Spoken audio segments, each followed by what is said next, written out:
Assalamualaikum warahmatullahi wabarakatuh. Nama saya Reza Dika Putri dari kelas 10 Tata Boga 3.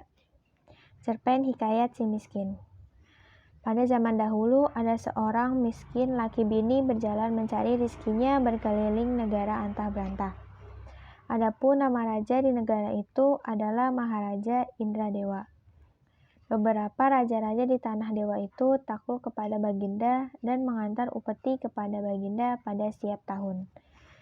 Pada suatu hari, Baginda sedang dikunjungi oleh raja-raja, menteri, dan rakyatnya di hadapannya. Maka si miskin itu pun sampailah ke penghadap itu. Lalu dilihatlah oleh orang banyak, karena memakai pakaian seperti dimamah anjing. Maka orang banyak itu menertawakan seraya mengambil kayu dan batu. Dilemparlah si miskin itu hingga tubuhnya berlumuran darah. Raja pun mendengar kegemparan tersebut dan menyuruh mengusirnya jauh-jauh. Diusirlah si miskin sampai ke tepi hutan. Si miskin pun tidur di dalam hutan pada malam harinya. Setelah siang, ia pergi berjalan masuk ke dalam negeri mencari rizkinya. Si miskin pun dekat dengan orang-orang kampung, dan diusirlah ia dengan kayu. Si miskin pun lari ke pasar. Apabila ada yang melihatnya, pasti ada yang melontari dengan batu. Si miskin pun lari terbirit-birit. Tubuhnya habis berlumuran darah. Si miskin melihat orang membuang sampah. Dicarilah makanan yang bisa ia makan di dalam sampah tersebut. Ia pun mendapatkan ketupat basi dan buku tebu. Lalu dimakanlah oleh laki bini tersebut. Segar sedikit tubuh rasanya, karena sudah lama tidak memakan nasi. Demikianlah kehidupan sehari-hari si miskin itu. Petang hari, si miskin pun berjalan masuk ke dalam hutan tempat beristirahat.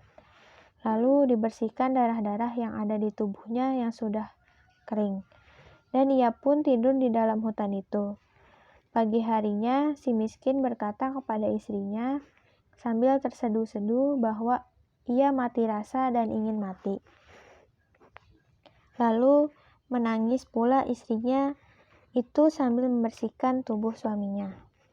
Suatu hari, si miskin itu kena sumpah Batara Indra, maka segarlah sedikit tubuhnya. Lalu ia pergi ke dalam hutan mencari makanan. Dibawalah kepada istrinya itu.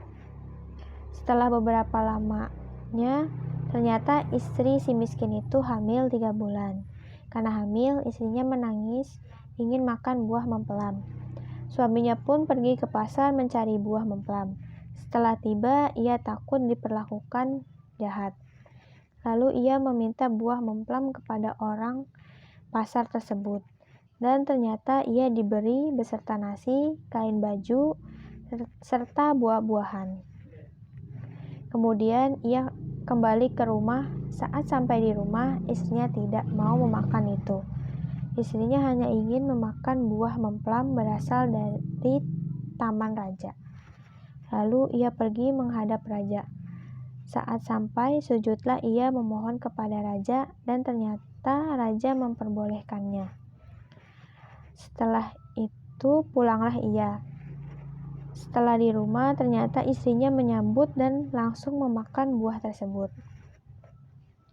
Dan istrinya pun meminta kembali buah, yaitu buah nangka, yang berada di taman raja. Akhirnya si miskin menemui raja dan memohon agar diberikan. Raja pun memberikannya. Lalu dimakanlah buah tersebut. Adapun selama istrinya hamil, banyaklah makanan, kain, baju, padi, dan perkakas yang diberikan kepadanya.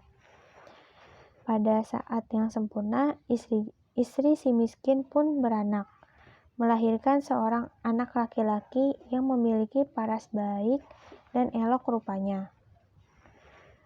Dan dinamainya Markaromah, berarti anak di dalam kesukaran. Si miskin pun menggali tanah, hendak membuat tempat tinggal mereka.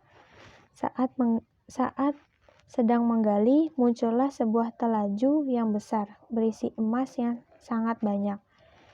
Dan istrinya pun datang melihat akan emas itu. Lalu istrinya senang dan berkata kepada suaminya bahwa ini tiada habis dan akan sampai kepada anak cucu, serta dibuat berbelanja.